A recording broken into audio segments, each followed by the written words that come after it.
بھائی وقت دیں حالات کو، حالات بدل جاتے ہیں، تبدیلی آ جاتی ہے۔ اللہ تبارک و تعالیٰ کمزوروں کو طاقتور کر دیا کرتا ہے، غریب کو امیر بنا دیا کرتا ہے۔ اللہ تبارک و تعالیٰ ان لوگوں کو جن کی کوئی آواز سننے والا نہیں ہوتا، ان کی چھوٹی آواز کو اللہ قوت دے دیتا ہے، طاقت دے دیتا ہے۔ شرط یہ ہے کہ آپ استقامت کا مظاہرہ فرمائیں، صبر کا مظاہرہ فرمائیں، آپ تھوڑا اپنی زندگی میں ٹھہراؤ لائیں، آپ تھوڑا حوصلہ کریں۔ آپ فوری طور پر وہ راتوں رات امیر ہونا، راتوں رات باوقار ہونا، راتوں رات چھا جانا۔ ہمارے ایک بزرگ فرمایا کرتے تھے جتنا تیز دوڑو گے نا سامنے سے ہوا بھی اتنی تیز ہی پڑے گی۔ فرماتے تھے اگر بس پہ سیٹ نہیں نہ ملی، پچھلی بس کا انتظار کر لو، چھت پہ بڑی ہوا لگتی ہے، اور اگر تم جلد باز ہونا کہ جانا میں نے ابھی ہے تو فرمایا پھر چھت پہ بیٹھنا پڑے گا تو ہوا بڑی تیز پڑے گی۔ پھر تھوڑا تھوڑا کر کے، حوصلہ کر کے، احتیاط کے ساتھ آپ سفر کریں، اپنی زندگی میں وہ استقامت لائیں جو ہمارے بزرگوں کا طریقہ ہے، وہ حوصلہ لائیں جو ان کو بڑا کرتا تھا، وہ والا ماحول لائیں جس سے ان لوگوں کے اندر طاقتیں آئیں۔ تو بھائی یاد رکھیں، آپ حالات کو وقت دیں، حالات کو۔ آپ چلے گئے ڈاکٹر کے پاس دوائی لینے، اس نے آپ کو دوائی دے دی 1 مہینے کی، اس نے کہا ایک گولی صبح کھانی ایک شام کھانی، یہ سیرپ ہے اتنا بڑا، 1 چمچ صبح پینا 1 شام پینا ہے۔ تو آپ نے کہا نہیں میں نے تو 2 گھنٹے میں ٹھیک ہونا ہے، تو ساری بوتل ہی نہ پی جاؤں، ساری گولیاں اکٹھی نہ کھا جاؤں، چونکہ ٹھیک جو ہونا ہے ہو جائیں گے آپ ٹھیک۔ وہ کہتا ہے 1 چمچ پینا ہے، 2 نہ پی لینا، یہ دوسرا اثر بھی ہو سکتا ہے، سائیڈ افیکٹ بھی ہو سکتے ہیں۔ آپ اس کو احتیاط سے لینا، اور کچھ گولیاں ایسی ہیں جو ڈاکٹر کہتا ہے پوری نہیں کھانی، آدھی کھانا، تو پھر پوری کھا لیتے ہو۔ بھائی تھوڑا انتظار کریں، آپ جہاں کھڑے ہیں، جس مقام پہ کھڑے ہیں، استقامت کا مظاہرہ کریں، تھوڑا وقت دیں، بڑی بات نہ کریں لیکن تھوڑا ٹائم دیں، تھوڑا حوصلہ کریں۔ ہم فوراً رزلٹ اناؤنس کرتے ہیں، فوراً۔ میرے سنگی کئی دفعہ کہتے ہیں کہ حضرت صاحب آپ کیسا محسوس کرتے ہیں، تو میں کہتا ہوں میں تو سیدھا محسوس کرتا ہوں۔ ہمیں لوگ فون کرتے ہیں ٹائم دو، جس کو دے دیا اس کے کاغذوں میں ویری گڈ ہے، اور جس کو نہیں دیا وہ سلام بھی نہیں لیتا، فون بند کر دیتا ہے، چھٹی۔ ویری گڈ آپ اس کے کاغذوں میں ہے جس کی بات پہ آپ پورے، اور جس کو آپ کہہ رہے ہیں کہ نہیں ذرا تو پیار کر، محبت کر، تو ٹائم دے، تو وہ اس بات کے لیے تیار ہے۔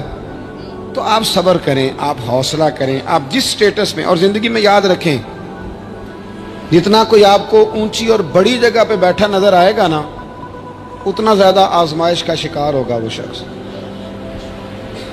اس کے لیے روز ایک چوراہا ہے، روز ایک چوک ہے۔ اگر 20 لوگ آپ سے روزانہ رابطے میں ہیں تو آپ ایک جگہ پہ جا سکتے ہیں، یا 2 جگہ پہ 17-18 نے آپ سے ناراض ہونا ہے۔ آپ محسوس کریں اس بات کو۔ آپ جہاں بیٹھے ہیں، جس اسٹیج پہ آپ بیٹھے ہیں، آپ اپنی سیاسی جماعتوں کو دیکھ لیں، 10 بندے نکل کے ادھر چلے جاتے ہیں تو 5 نکل کے ادھر چلے جاتے ہیں، تو 6 اپنے الگ ایک گروپ بنا لیتے ہیں، تو 7۔ تھوڑا حوصلہ کریں، وقت دیں، حالات وقت پر تبدیل ہو جایا کرتے ہیں، سچائیاں ثابت ہو جاتی ہیں۔ جلد بازی والے ماحول سے نکلیں، حوصلہ، توانائی، یہ درست ہے کہ ہم انسان ہیں، کمزور ہیں، ہمیں پریشانی ہوتی ہے، ہمارے اعصاب پر چیزیں سوار ہوتی ہیں، ہم ٹینشن بھی لیتے ہیں، لیکن بہرحال جب آپ کو آپریشن کرانا ہے تو پھر آپ کو تھوڑی دیر کے لیے آنکھیں بند رکھنی پڑے گی۔ جب آپ کو ٹھیک ہونا ہے تو پھر آپ کو بیماری کو وقت دینا ہی پڑے گا، پھر آپ کو انتظار کرنا ہے، اور وقت بہت بڑا منصف ہے، اور بھائی بہت بڑے فیصلے ہو جاتے ہیں، بڑے بڑے انصاف ہو جاتے ہیں۔ اگرچہ وقتی طور پر فضا کچھ اور بنتی ہے، لیکن سچ ہمیشہ سچ ہوتا ہے، حق ہمیشہ حق ہوتا ہے، حق نکھر جایا کرتا ہے۔